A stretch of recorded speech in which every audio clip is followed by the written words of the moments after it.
I'm Stephen John Drew from Better Podcasting, a podcast about podcasting, part of the Gonna Geek Network. Just like the show you're checking out now. Shows on the network are individually owned, and opinions expressed may not reflect others. Find fantastic geeky shows at GonnaGeekNetwork.com.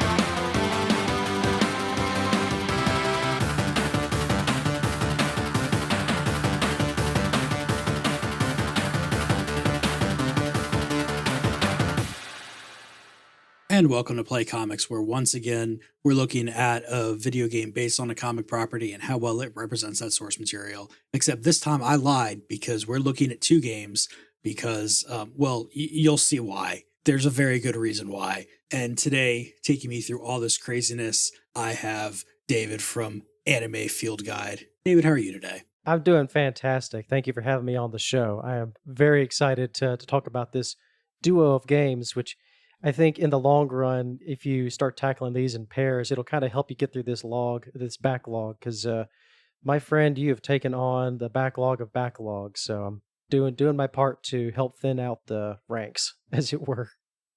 I swear, it's like, I don't know what it is about Yu-Gi-Oh! And Naruto, because they both do it, but it's like so many games made, and then it seems like over the span of 3 weeks, let's drop 50 games over here on North America. Yeah, pretty much how it goes, especially for card games. Like especially in the 2000s when you could just pump them out and just including all of the weird stuff that they would come out with. Because at least Naruto, you could go like, oh, they dropped another arena fighter, cool. Yu-Gi-Oh is a very special beast, Gazelle, the Mystic Beast, as it were. So it's I'm not going to be dropping monster cards all through the episode, but I couldn't resist that one. But yeah, Yu-Gi-Oh is just a very special kind of franchise, and I think these two games we're going to talk about tonight are certainly on the special end, one more so than the other. But yeah. Well, let's get a little bit of background here. What was it that got you into Yu-Gi-Oh in the first place? Well, as a kid growing up in rural Mississippi, I didn't have too much. Well, actually, it was a big deal when we got access to cable. Like a lot of kids my age, it was Saturday morning cartoon. So it was specifically like on the 4Kids, Fox Block, and whatever it kept changing its name to over the years. Yu-Gi-Oh was on there. It was there next to Pokemon, Shaman King, Zoids, Sonic X. You name it, it was there. And so I just found myself gravitating more towards Yu-Gi-Oh! And Shaman King than I did Pokemon. I love the Pokemon video games, but I found Ash Ketchum to be a bit too bumbling or just kind of a bit too incompetent, at least in the TV show. In the movies, it made more sense. But Yu-Gi-Oh! Grabbed me because it was something just very different. It was this, I think even at an early age, I had a thing for like an ancient battle being replayed in modern times, or like this little touch of the occult. So again, Yu-Gi-Oh, Shaman King, later with beginning my anime journey with Kiki's Delivery Service, not so much in the occult direction, but a little witch in the modern time trying to make it. So Yu-Gi-Oh just had the cool factor. I didn't really play the game when I first saw it. I basically got into it through the TV show, but then my Boy Scout troop actually got into Yu-Gi-Oh, like actually playing the game. So instead of collecting Yu-Gi-Oh like I did with Pokemon cards and teaching myself to draw, it was more it was my first card game that I actually played as a collectible card game. So that's how it started. And I pretty much was able to tune in through all of the original series. And I got a little bit into the next series, GX, but there's something about that original run that just stays evergreen in my mind. Even when you go back and watch it, it's like, this is a wild show. Same with Pokemon. They had some really weird lines to drop. Really holds up. But yeah, just something about that original run just stays evergreen in my mind. And I have had a fondness for the series ever since. I've been like fair weather fan, and I kind of dropped off on it for a number of years and came back to it within the last decade, tried out Master Duel, of course, and bounced off it pretty quick. But even so, something about classic Yu-Gi-Oh!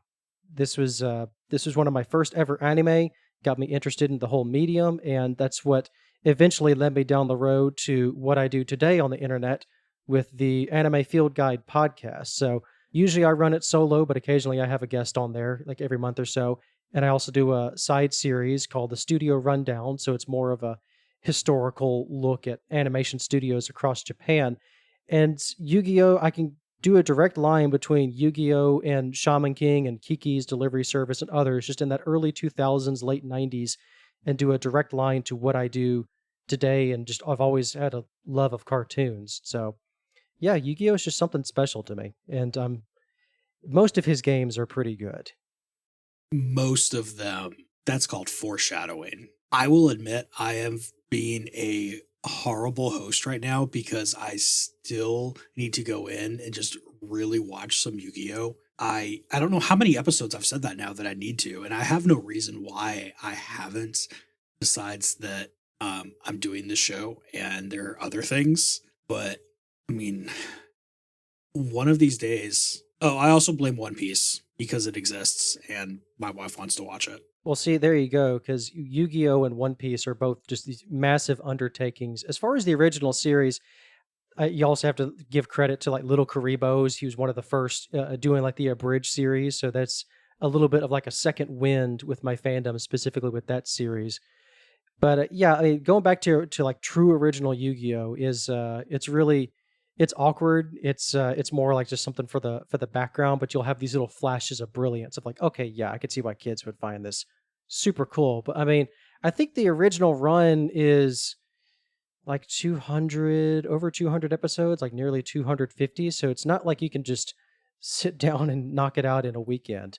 And a lot of it is there is a consistent through line with it, which is what I also found I preferred next to Pokemon, which is much more episodic. And we're going to be focused on this Pokemon. Yu-Gi-Oh always has and has always had this forward momentum. You'll have these side paths, sure, but I mean, I can clearly remember almost every detail of like all the Duelist Kingdom arcs, the Battle City.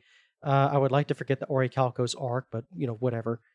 But yeah, just the whole show and how this one specifically, just had that cool intersection of ancient Egypt and modern day Japan, intersection of the ancient with technology, and the whole wrapped up with like the Millennium items. Just so good. I think other Yu-Gi-Oh series have worked on the formula better, of course, but there's just something again. There's just something special about this show, and about the original manga run too. That's I think I've read it like 3 times. It's been a while since I last read it, but man, yeah, just consistently cool.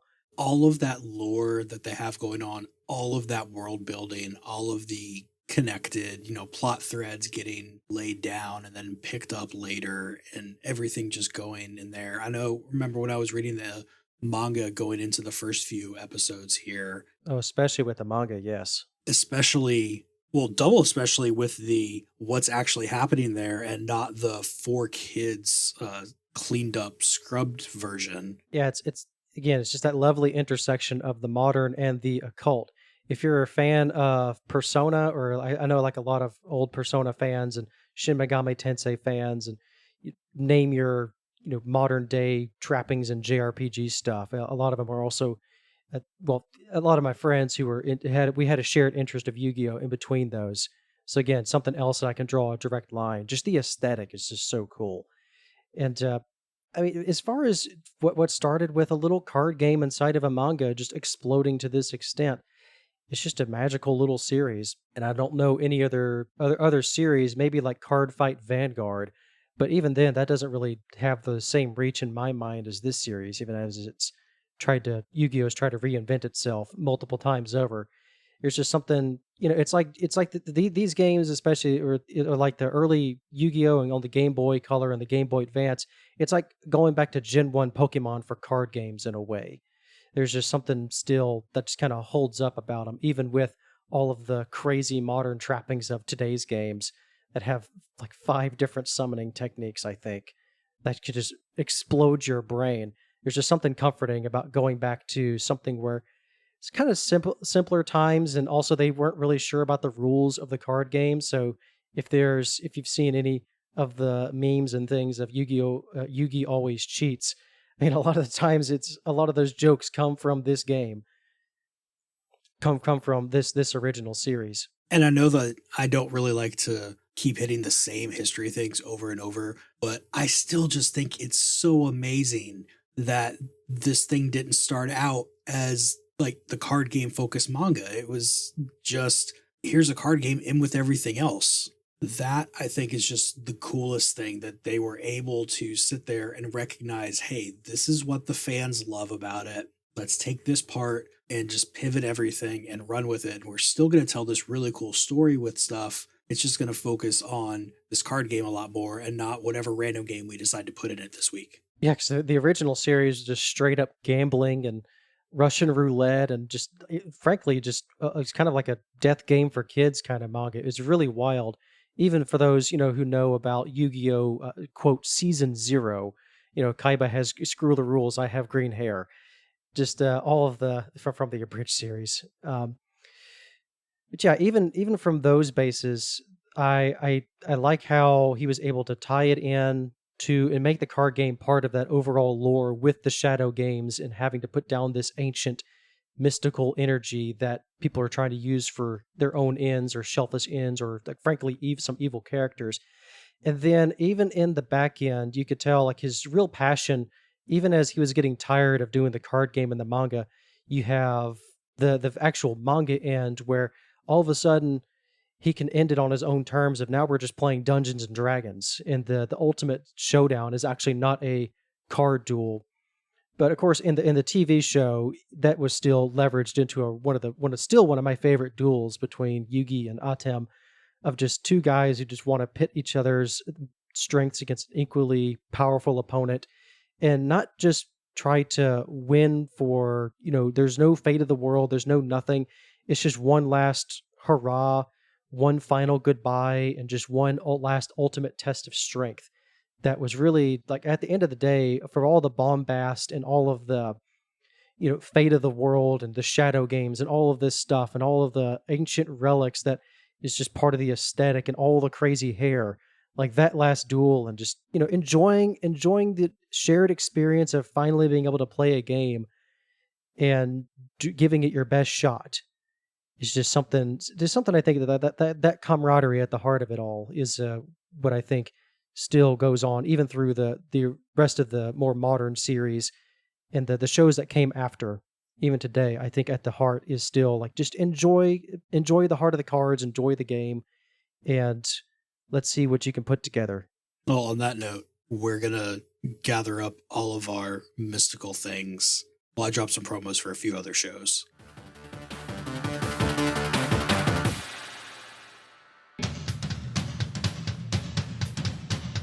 Greetings, guys and ghouls. I'm the Invisible Dan Colon, and this is The Monsters That Made Us.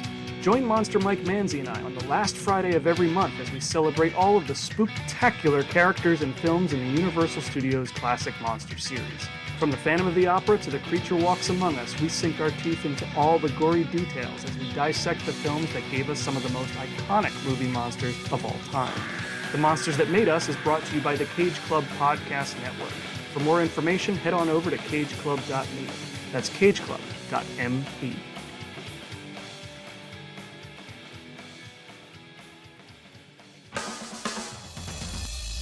Hello, how are you? This is Sean Merrick from the podcast Worst Collection Ever, where myself and my wife, Jennifer Stansfield Merrick, talk about the weird, the funny, and absolutely insane comic books in our comic book collection. Are they good? Probably not, but we're going to have fun anyways. We took a little break, but now we're back with brand new episodes, so please check us out on Apple Podcasts, Spotify, even check us out on YouTube, Angry Hero 79. You can subscribe, you can review, you can rate on there, and we would love to hear from you. So check you then.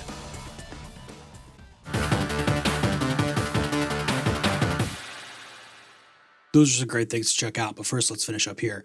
So David, this is always a little bit awkward usually when it's multi games like this, but in this case, it's made really, really easy because we have two games that came out in 2004. So we have these 2004 games, Yu-Gi-Oh! Destiny Board Traveler and Yu-Gi-Oh! World Championship Tournament 2004. The World Championship Tournament game developed and published by Konami. Destiny Board Traveler, you'll never guess, developed and published by Konami. It's how they roll. I didn't even mean to make a pun there. These games, they exist. Same year, a very different gulf in quality, I could say. One is a game, and the other is what I would say is a good idea of a game. That oh boy, I mean, I don't know which one you want to cover first. I kind of want to because one is really easy to talk about. Like WCS is pretty easy to talk about because I mean it's a pretty straight up duel sim. But Destiny Board Traveler is also just it's a game that really has nothing going on, yet you have to spend all this time explaining what exactly it is and then why. Like there's just more in the breakdown of Board Traveler. But I when you gave me the list of games to pick from, I remember thinking maybe I wanted to skip ahead to 2005 or 2006, like just cover one of the dual sims or maybe cover one of the dungeon dice monsters. But part of me initially, I've been deathly curious about Destiny Board Traveler for years because I've heard the rumors. I'd never picked it up myself. And then even seeing it in like the Yu-Gi-Oh! Early Days collection, and I saw some of their reactions like, oh God, Destiny Board Traveler. It's like, it can't be that bad, can it? It's like, no, it's actually that bad. I was both surprised and let down in kind of like the same breath. But then with with the World Championship edition, it's just a lot of dueling of the same guys, one after the other, after the other, after the other. Like you think it's going to be a relatively quick affair, but it turns I think I played it for like 12 hours and I still haven't. I think I've made it about halfway through the game right now after 12 hours of play because you have to beat the same guy just so many times to even have a chance to unlocking the next levels. Well, let's start with Destiny Board Traveler because I had this thought and I think, I mean, you're right. Going in, having to explain it, even having to explain it to people who know Yu-Gi-Oh, I think is really weird. But I think I can sum it up as what if your grandma tried to explain Mario Party, but she heard about it fifth hand? Yeah, that's pretty much it. It's like playing you know what? Let me go over if you're ready, we'll just dive into this thing. There's not really much of a preamble to get into Destiny Board Traveler. Oh, let's do it. Yeah. So basically, it's like you said, it's a very it's a broke man's Mario Party, really. But there's a interesting idea at the heart of it. But essentially, it's a board game. You have 4 distinct game modes: 1 player, 2 player, 3 player. My goodness, there's a 4th player option. Those are your game modes to start out. And so, yeah, if you want to get a bunch of link cables up together and have a 4-player version of Yu-Gi-Oh! Destiny Board Traveler, you certainly can. Well, what do you get to do? You get to roll dice and go around a board. Okay, what's the board look like? It's a 5x5 grid, so you got 16 spaces. The board is 16 spaces. It's a square, that's it. 4 of those spaces, they're colored. So really, a quarter of the spaces are just nothing happens, or like an effect happens if you land on the colored spaces. The rest of them, it's like Mario Party with Monopoly, so now it's more like Fortune Street, where you are essentially trying to take over territory. Well, the way you do it is you have a deck of cards. Everyone has a deck of cards with monsters.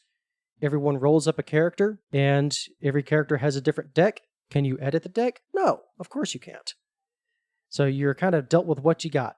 There are no spells, there are no traps, there's nothing like that. You're only rolling up with monsters. And one little thing that I thought was interesting, but not as fun in practice, was you get to build your dice. Every turn, you get to select when you select your dice, instead of rolling it Mario Party style, you actually use your monster cards and set them on your dice faces. So say if I put a 3-star, a level 3 monster on a dice face and I roll it, if it lands on that monster, I then move 3 spaces. Okay. What happens if I land on an empty space? Well, then I get to duel the monster that is sitting on that space. If my 3-star monster takes out the one sitting on the board, I now claim that space, and my 3-star monster is now sitting on there defending that space. If someone else rolls up on a space that I'm defending, they now duel my monster, and if they win, they steal that space. And so that's the general, like the starting idea. Where it falls apart is not only is it your monster's level determining the amount of spaces that you can go, your monster's level also determines how many star points you get. So again, if I put a 3-star monster on the board, I now have 3 points or 3 stars. And the first person to reach a certain star level, I think like a standard game is like 15 stars or something, or it starts at 15. But the funny thing is, you can have a 1-star game, you can have a 250-star game, if you so desired. And where it falls apart is, say, there's a little bit extra wrinkle to taking a space. So if I land on a space that has a monster, there is an extra little wrinkle because Grandpa Muto is basically running the game, and there's a 1 in 6 chance that something weird will happen to you as you're trying to face off during the duel.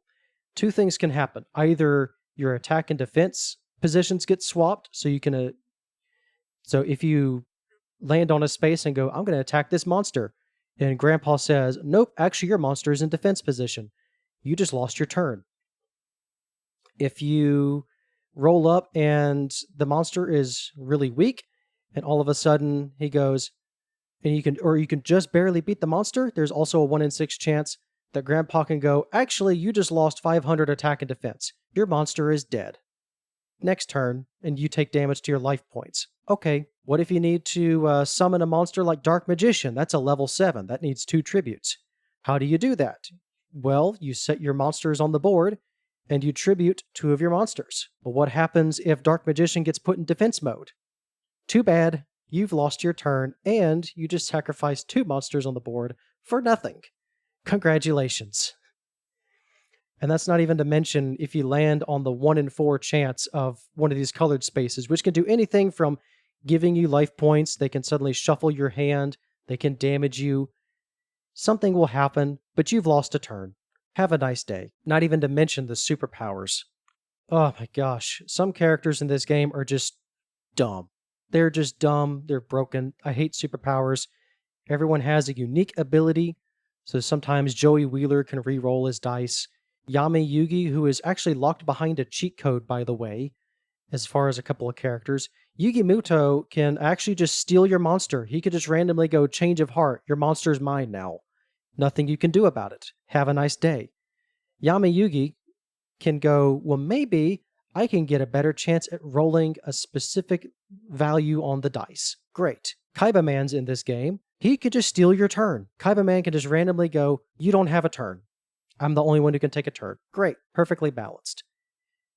It's a special kind of party game. That's for sure. It's so many things that are so, like, I can see the logic where you're going. If the superpowers were more balanced, then okay, that's a cool idea. If you could do anything about the magical dice rolls before the actual battle, okay, maybe that's a cool thing. You know, like if you had some kind of way to add more attack and defense points when you're in there or something, but just the fact that it's just straight up monsters and you can't really do anything, and you're not really playing Yu-Gi-Oh, you're playing War, and oh well. Yeah, pretty much. There are many moments in this game that just make you go, oh well, that just happened. I have no control. Not even to talk about just the graphics, which I don't know whose idea it was to put white text with a white border on top of bright colors, but I'm not going to say my eyes are that bad, but I can't read white text on bright yellow background no matter what. There's no bordering. The boards themselves look okay, but again, you're just moving in a square. As you play the game, you unlock more boards, which are more squares. The colored squares do different things. You can link boards together. So as you unlock more boards, you can go through, and if you link 2 boards together, suddenly some of those colored spaces turn into warp spaces. So you go from over Battle City to Chicago or to the Egyptian desert.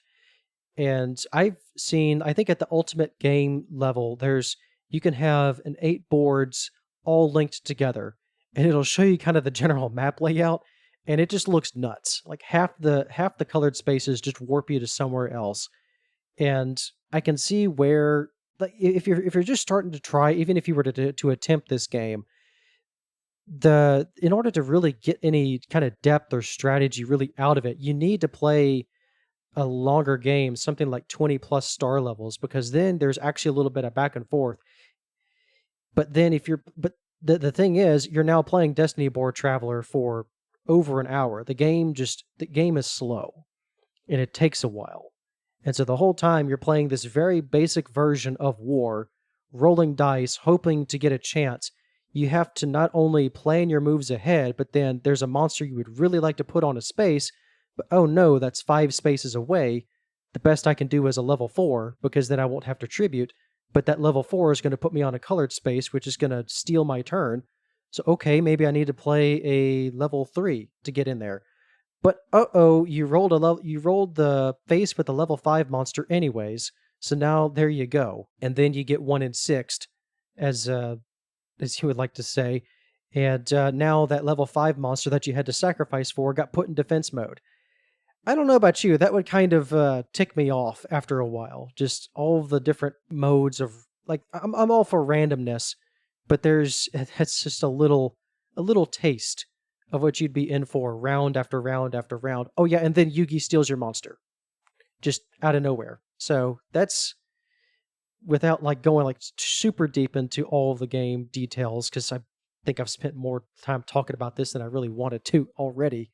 That's basically Destiny Board Traveler. I mean, I see the ideas there. I am thinking again about Fortune Street, or even something like Dokapon Kingdom would be really cool. You know, set a monster on the side and potentially screw your opponents over.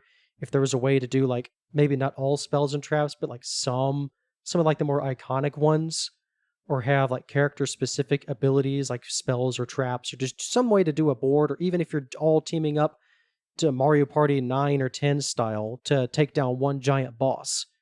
And you could do something more like from the anime movies. Yeah, there's so many directions that this could have gone, but it's just like the most basic, half-baked, like this feels like a alpha version or like a beta version of a game at best. And then they were told, oh wait, we're shipping this now? Well, let's jump over to World Championship Tournament then, because that one is a lot more straightforward. You play the Yu-Gi-Oh card game. Yeah, you just play the Yu-Gi-Oh card game. It's the Yu-Gi-Oh card game circa 2004 with the limited and banned lists circa 2004. It's still, early Gen 1 Yu-Gi-Oh. Now, remind me real quick, Chris, how many of the straight up dueling versions of Yu-Gi-Oh have you played at this point? Like, have you gone ahead yet, or have you been playing these basically as you've been covering them on the show? I've been playing them as I've been covering them on the show. Okay, so this is like near or at the, so this is quote the most recent of the duel sims that you've played? Right. Okay. Yeah, so as it goes through, this is really where the game kind of starts to open up, but the thing is, as far as the card decks, because as you'd be very familiar with, like, it's a very basic game at the start. Very, very basic. Set, pass, summon a monster, maybe it has an effect. A lot of the monsters have like 500 attack or less, so there's just an entire batch of cards you don't even bother with. As it is with the early games, you're ostensibly going through the early story of Yu-Gi-Oh! The Duelist Kingdom, and then with this game, we get up through the end of what was the Battle City arc. From Duelist Kingdom to Battle City, this was basically the big arcs in the manga after it went to the card game side. So this is all familiar territory. If you've seen, for those of you who've seen the anime, if you go into World Championship 2004, somewhat familiar with the anime, you're going up against Taya. She uses pretty much the exact same deck as she does. Joey, he's going to summon out his Time Wizard, and he's going to try and coin toss you. If you're going up against Grandpa Yugi, he's going to try and summon Exodia on you. And by the odds, he will probably do it.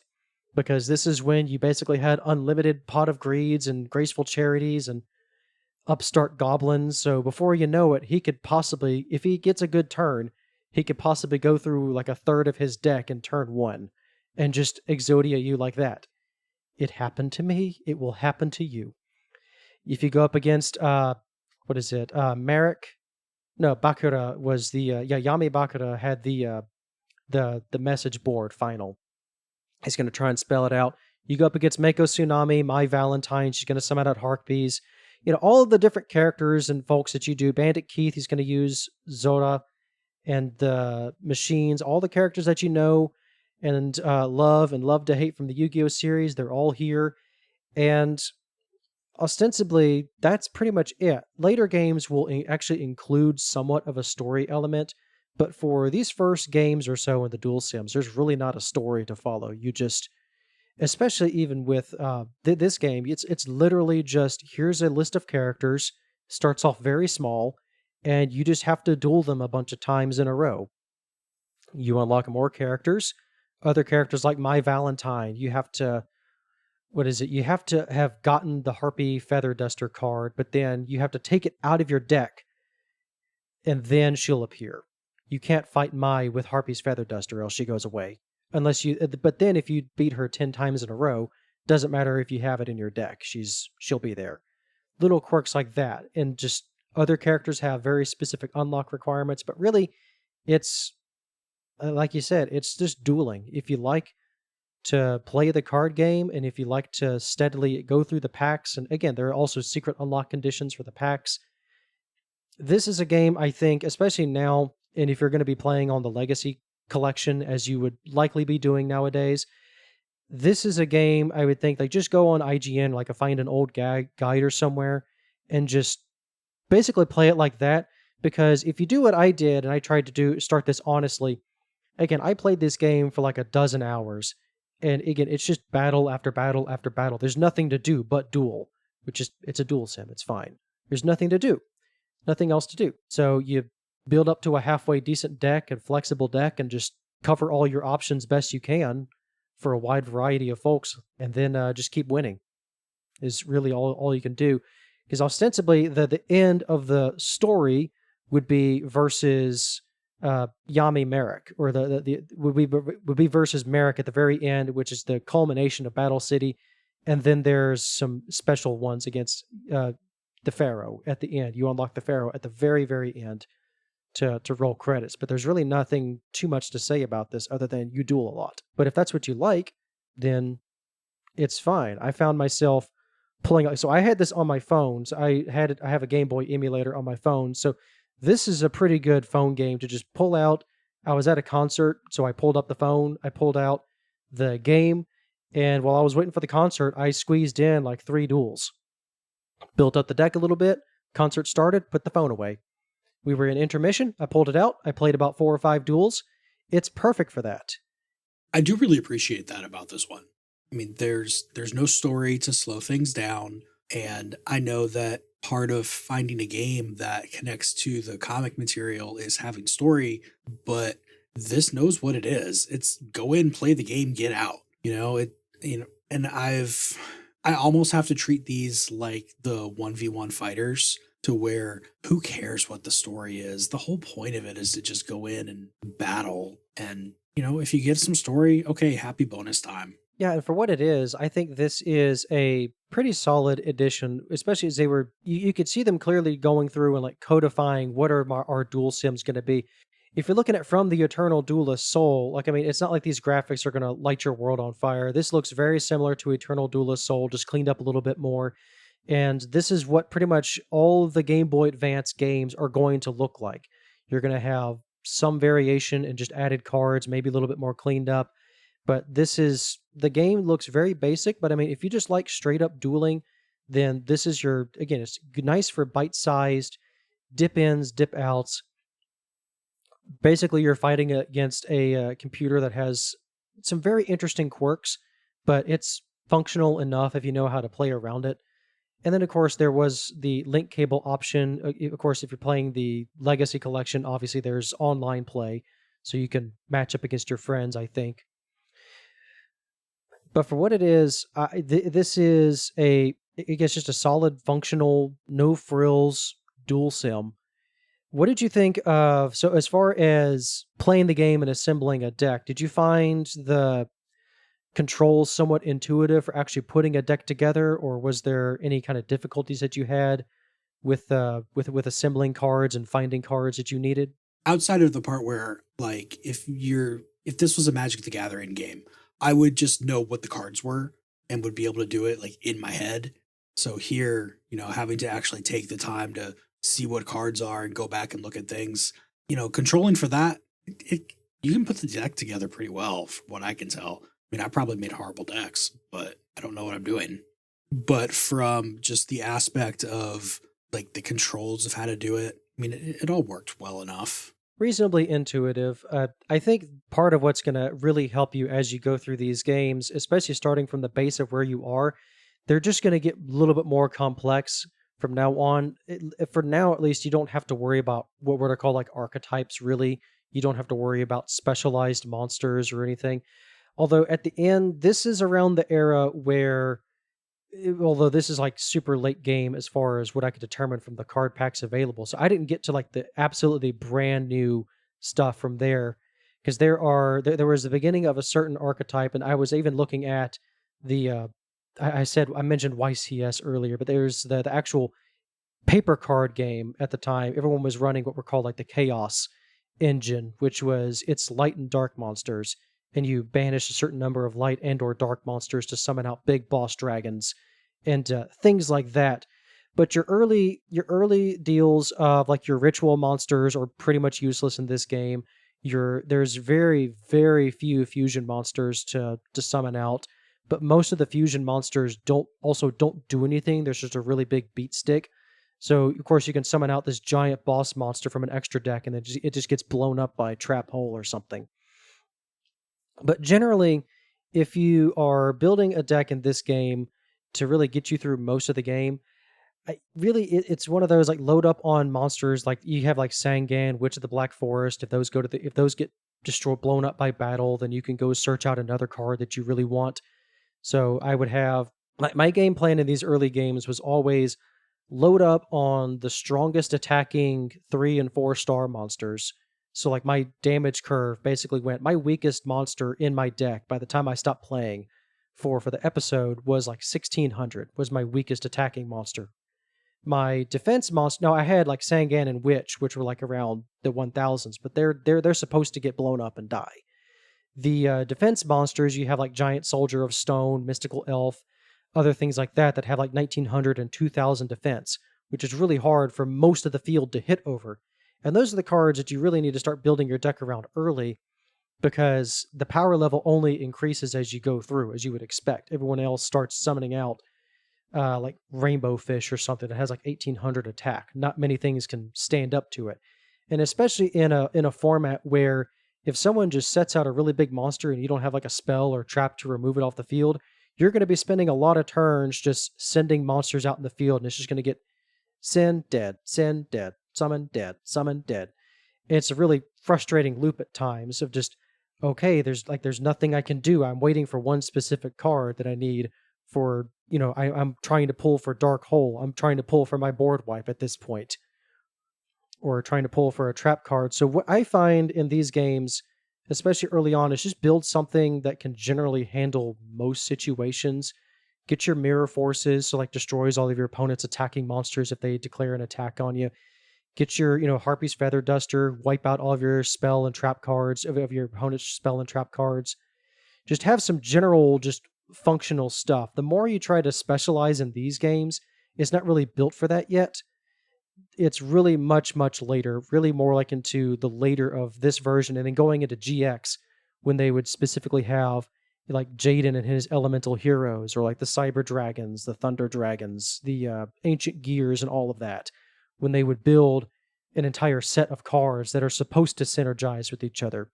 We're not quite there yet in Yu-Gi-Oh! So this is more like the OG or the GOAT format, as folks would say. So as long as you build something semi-functional and like you have an effect monster that would go, if this gets destroyed, I get to search something else and put it on the field. Or if you have like something like Genzo that says your opponent can't use trap cards, just majority of it, get your 1-drops in, and then have like 2 level 5s and 6s for like your 1 summon cards, and then like one or two big boss monsters, like your 7 or 8s, and you're generally going to be okay. And then just have enough spells and traps to protect what you have on the field. So if you have a big boss monster and it's vulnerable out there, then just have something general that you can set up and protect it within reason. The more you try to specialize, the more easy it's going to be for the computer to drive you into a corner. Cool. So it sounds like I just need to think about it more like Magic the Gathering, which makes sense in a weird way. Yeah, like one of the big traps in this game and early Yu-Gi-Oh is in fact, Taya is the great example because she'll summon out a fairy and then put like 3 equip cards on it. So all of a sudden, this little 800 level fairy is this gigantic, 2500 beast. But as soon as you have an easy removal for a couple of those equip cards, or just something to, stop her monster right there just with a simple spell or trap, there's nothing to protect those equip cards. We don't really have spells and traps to protect these monsters just yet. You more or less have things like Spellbinding Circle, a trap card to go like, okay, if Kaiba sends out his blue eyes against you, then Spellbinding Circle, now that dragon is just a sitting duck. We have cards more like that say no. Your equip cards are a big trap, because the last thing you always want to have utility. It's like trying to hit your land drops in Magic the Gathering. You always want to be able to have a steady flow of monsters coming in. And then, of course, the rules are, throw the rules out the window for whatever the official OCG format is, or whatever the official format is. Load up on those Pots of Greeds, your Graceful Charities. Frankly, just abuse the card draw, because card draw became such a crazy, overpowered strat in Yu-Gi-Oh! To go through your deck. It may just load up on those. Doesn't matter if you have a deck of like 45 cards or so. You can go to a deck of like 42, 45 cards easily if you have a good draw engine to get through them quickly, and you're able to set things up. Well, as we start to wrap things up, what do you think a World Championship tournament really gets right looking at the Yu-Gi-Oh franchise? To me, the WCS 2004, especially today, the appeal to me is it's an easier way to go back and play like a very nostalgic format of Yu-Gi-Oh! To certain folks. And it is, like I said, it's a no-frills duel simulator. Konami had a good run of these duel sim games for a number of years, but then recently it's only been Master Duel, and the only thing you can do in Master Duel is like PvP and things. I have seen this wave of, I don't want to go whaling in Master Duel. I just want to try out different decks and try cards. I want to try these different formats. And there's just that good nostalgia factor of just classic Yu-Gi-Oh! You're going up against these classic characters, and it's just a no-frills duel sim. It's perfect for a pick up and play. It's not asking too much of you. The card deck builder is relatively intuitive. You can search through your card. You can't like type in the monster you want, so there is a little bit of fiddling with that. But I mean, for a Game Boy game, and for what would essentially establish the foundation for all the dual sims to come after, you really can't spell it out even better, even if they did a control paste with the Dark Magician being Dark Spellion. That is a little bit of a quirk of this game. This is around the time, speaking of Magic the Gathering, they had the magic cards were being renamed to spell cards to avoid that any kind of confrontation. So in this game, rather than just selectively change magic to spell, they just did anything that says magic is now spell. So you had this is that game where you had the Dark Spellion and Dark Spellion Girl in the for the one game where it was just control, copy paste, and just replace magic with spell everything. So there is a little bit of that humor aspect as well, just a little bit of that classic jank. The AI is also kind of funny, but that's just a quirk of the Game Boy Advance. Any kind of dual sim like that. But it's just a good nostalgic time. If you're a fan of Yu-Gi-Oh! And you want to see a little bit of the roots of where we started, again, it's just not really... If you're a modern player and if all you've known is a modern Yu-Gi-Oh!, this may just bore the pants off you, or you may find it frustrating at your lack of options, but this is where your game started. So I think it's fun, not just as a game to view in the historical context, but it's just a fun game. I think it really did hold up. I thought I was just going to play a couple of matches and then see, just, check a guide and who else was there, find all the characters. But again, I played a good dozen hours of this classic Yu-Gi-Oh game, and I'm still playing it on my phone. I'm not doing it like every single day anymore, but it still has that draw. And this game got me back into some other Yu-Gi-Oh games. I've been playing, there's a Link Evolution, Legacy of the Duelist Link Evolution on Nintendo Switch for like 10 years ago. And I've been going back and really playing that game a lot of times. So this game kind of gave me the Yu-Gi-Oh bug again. And so if you're a lapsed player or like want a little hit of nostalgia, a little bit of dopamine rush there, this game and pretty much most of that Legacy collection, the 2005 and 2006 as well, are pretty much going to be this, just a little bit more refined. And yeah, it gave me the Yu-Gi-Oh bug again, and I hope it does the same for you. Yeah, I can definitely see why somebody who played back then would want to go back and play this one. I like seeing the beginnings of things, so I enjoy going back and playing this one. Plus, I don't have the modern game to cloud my visions of what I know is going to happen. I can definitely understand why somebody who is starting now or is super into now might have problems going back here. But I mean, if you know what you're getting into, then you probably already know if you're going to like this or not. And in a way, with all the different complexities, link summoning, pendulum summoning, XCs, all the stuff that can just go on, all of a sudden my turn takes 5 minutes to execute because I'm just comboing off. There is something cozy and comfortable of the slower of the slower pace of this game. It is a more methodical time from Yu-Gi-Oh. You can still combo off, but it's not, you'll do like one or two extra cards and then, okay, that's my turn, I'm gonna attack you now. So it's a return to simpler times, which is a big, again, it's just another hit of nostalgia. And even if you are coming back to this from a modern sensibility and have not played this classic game, again, it's fun to see the roots of it, and it could be just a nice relaxing time. Who says you have to play the entire game? Just play a couple of rounds, and before you know it, it'll be a couple of hours will have gone by. It's like, oh man, this game actually still has its hooks. What do you think this one really gets wrong looking at the Yu-Gi-Oh franchise? Well, frankly, if you're coming into this with zero knowledge of the Yu-Gi-Oh franchise, you're going to leave with zero knowledge of the Yu-Gi-Oh franchise. It's a collection of characters. They have, it's like, okay, cool designs, and I guess they use these monsters. But if you have, this game basically requires you to know who these people are. But again, there's not even a voice line. There's no flavor text. There's nothing. You pick a character and you just go. There's no context for why am I now playing against this zombie guy? Why am I now? Oh, this guy's name is Mako Tsunami. Does he do a shark? What is this? What are these characters? If you don't know who they are, you're not going to know who they are by the end of this. So it's yeah. If we're talking about the franchise, then yeah, that's the big one. I mean, for me, even with my limited knowledge of everything going on here, there isn't really anything I could say that it gets blatantly wrong, because it's just such a product of its time. And the only things that it really gets wrong are things that changed about the franchise after this came out. And I can't blame a game for not being able to see into the future at all. No, but I can blame it for, speaking of the future of the franchise, I can blame it for once again continuing the trend of terrible to zero tutorials on how to actually play the game of Yu-Gi-Oh.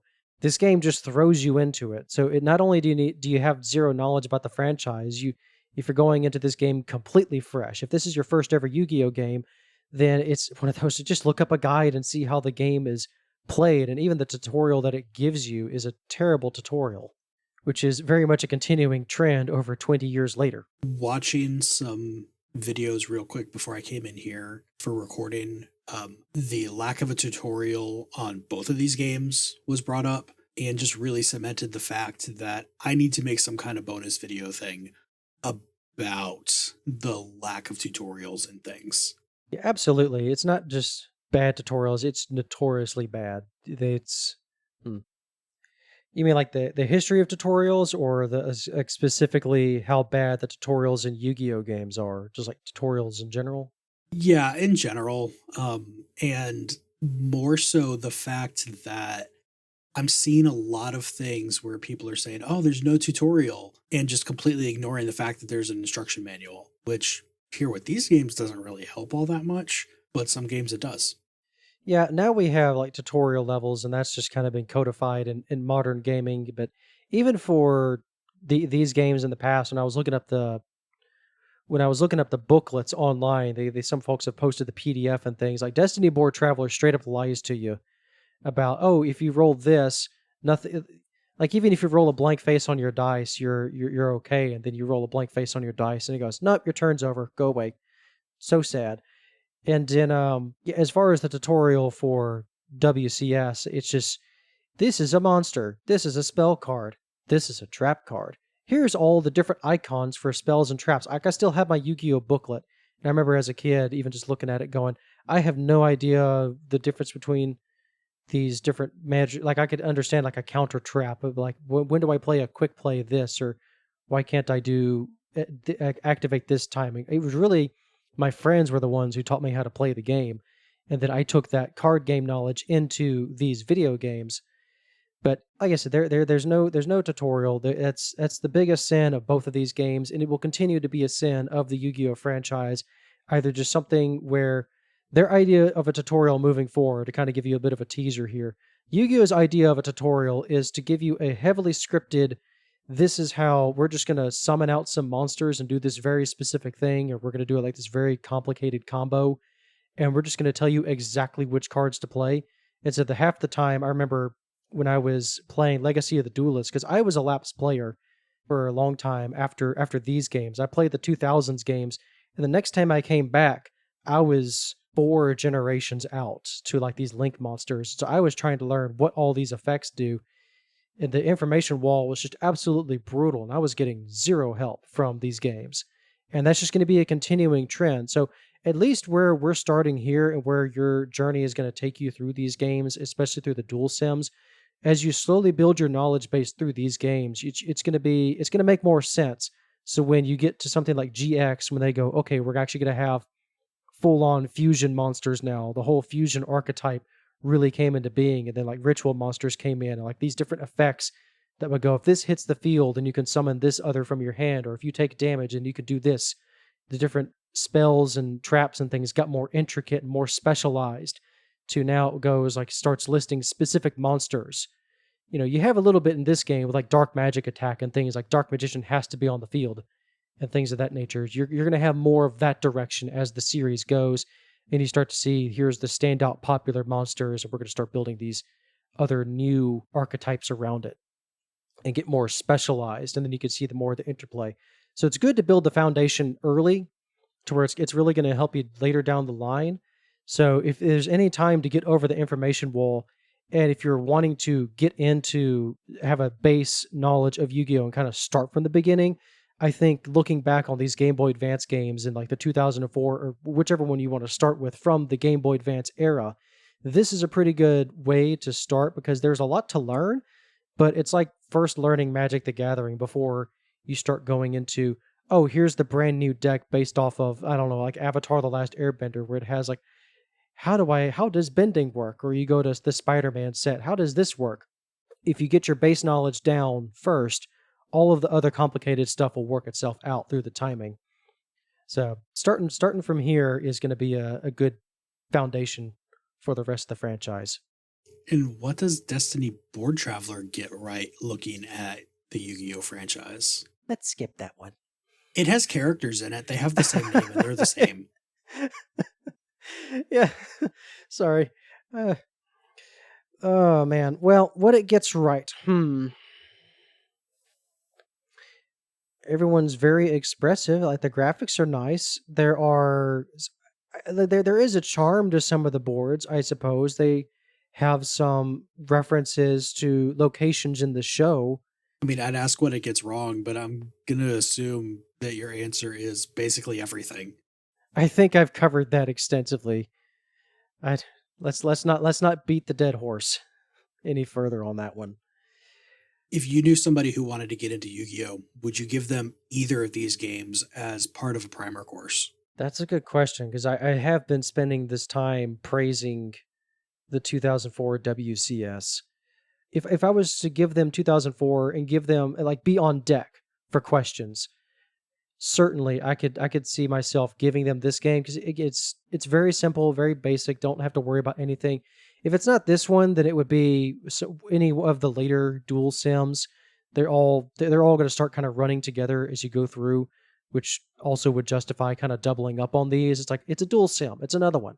Here's what they added. Here are some quirks with the AI and stuff, which there's certainly some quirks with the AI in this one. But yeah, I would say if I had to choose between the two, obviously I would give it the WCS. But maybe I would probably start with 2005 or '06, which has a little bit more just card variety going on.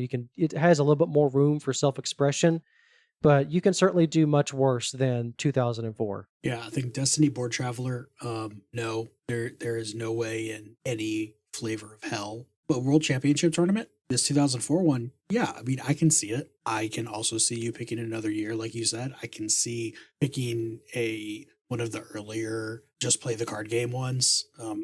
I feel like you need to give somebody one of the just play a card game ones, but which one is so up in the air that I don't know if there is going to be a definitive answer, at least not for a while from what I'm looking at. Yeah, really for the Game Boy Advance through the DS era, and even on some of the home console ones of the just play the card game, the just play the card game was more like for the handheld consoles. So it just depends on how much they want to dive in. Because I think if we're talking of upper complexity going into like the synchro era with 5Ds and such, so like we're talking about the DS games with the first time they introduced an actual new summoning mechanic that was not just all of the basic summoning mechanics are in this game and they are also in GX, but 5Ds, the third series was the first time we had a brand new summoning mechanic and the first time they really started to lean into the more archetypal stuff. So really, I'd say more like the mid-2000s games to about the 2010s would probably be more like the sweet spot if you really wanted to throw someone into the synchro stuff. Only if they really asked for it, because I also just really like the synchro era. That's my favorite era of Yu-Gi-Oh! Just to throw that out there, I think it's the perfect blend of complexity. I also like doing arithmetic and tuning and all that stuff. So it's a fun era. I like it a lot. So that's my preferred era. If I was to throw someone in, I would give them one of the 5Ds card games on the DS. And finally, we're not going to be able to escape Destiny Board Traveler because I have to bring it in for one more question. One more round. If you are going to have two Muppets who are not normally paired together try to explain to you what the heck is going on with Destiny Board Traveler, which two are you going to pair up for that? Well, the best ones I can think of, Elmo is a Muppet, and Elmo and Grover. I want to see them, because Elmo will be doing his thing, and then I want Grover to do his near and far impersonation. If you let all this colored space, it's going to send you far away to this other board. And that is why I leave whether Sesame Street is a Muppet open-ended, because if you need it to be, it is, and if you need it to not be, then it is not. If you want if you want my traditional answer, if it's Destiny Board Traveler, I want to see Miss Piggy because she would just get so angry at this game. She would destroy so many Game Boys, I think, to explain it. And then probably, I don't know, probably Gonzo. Gonzo is always a wild card. If it's not Gonzo, it's probably Rizzo the Rat. Just to be there for flavor, or to just get pelted with every time Miss Piggy gets mad at the RNG. They're just there to get pelted and bullied. I mean, I think both of those pairs are great. I honestly can't think of anything better. You have your one character that's obviously going to get very frustrated at stuff, and your other one that's going to try to be nice and explain everything and try to be real sweet and make sure they get it. And that is why I love Muppets. The idea of Kermit the Frog sending someone to the Shadow Realm was also worth mentioning. There is actually a frog deck archetype later on. There is actually an entire thing called the Flip Frogs, and an entire there is a card called Totally Awesome. Of course there is. Of course there is. So Kermit the Frog with the frog deck sending someone to the Shadow Realm. Well, David, it has been great talking to you about all of this. If people want to hear more from you, where else can they find you around the internet? Yeah, absolutely. You can find me on the Anime Field Guide podcast every month. I review an anime, and I also talk about studios go through their histories across time in 30 minutes or less, so it's very digestible. The Anime Field Guide is more of the longer form content. But yeah, you can find me on Spotify and all the other podcast hosting areas. I have a link tree, linktr.ee/ANI Field Guide, ANI Field Guide. And yeah, all are welcome if you want to learn and hang out and learn about anime and some of the fine folks who produce anime, some of the voice actors as well. I kind of approach it from that standpoint. And yeah, I hope you check out the show. And as always, we'll have links to all that stuff down in the show notes because clicking links is so much easier than trying to remember how to spell things. As for me, the best place to find me is over on playcomics.com, where there's links to all the social media things, which is pretty much Blue Sky and Threads, because I have found that people there are not complete monsters, unlike some other places that go by a single letter. If you want to be on the show, then you can check out the list of things that I'm looking to get booked the soonest. I'm going to be straight up with you guys right now. If you want to come on for a Yu-Gi-Oh! Or a Naruto episode, then I will be your best friend. Unless you don't want me to be, then I will just be very happy that you're coming on the show. There's other things too, but those are the ones I'm needing to find a lot of people for because there's a lot of games that all came out at once. If you want to support the show, then you can be like Dan McMahon and Ono Lit Class and give the show money, because unfortunately it does cost money to run a podcast, and there's links down in the show notes to how you can do that. But really, you can just share the show with other people, your friends, your family, that weird guy in the office that really isn't that weird if you would just get to know him, and he might bring you cookies. Don't forget that Play Comics is a part of the GonnaGeek.com network, home to such other wonderful shows as Capes on the Couch, Anthony, For Real, Spider-Gwen, All I Want From You. If you want to hear Carrington Martin and me talk about that media that we watched as kids, taught us all these great lessons that all of a sudden those lessons don't apply anymore because we're adults now and we should be over all those childish things, guess what? That is wrong. But you can listen to Carrington and me talk about that over on Sugar Spite and Everything Is Fine, which kind of has a sporadic release schedule, but when they come out, they're good. If you like the music that I'm rudely talking on top of right now, then head on over to backingtrack.gg and check out all the great music over there. Maybe grab something for your own project. Most of all, just grab a game, grab a stack of comics, and go find yourself a new favorite character.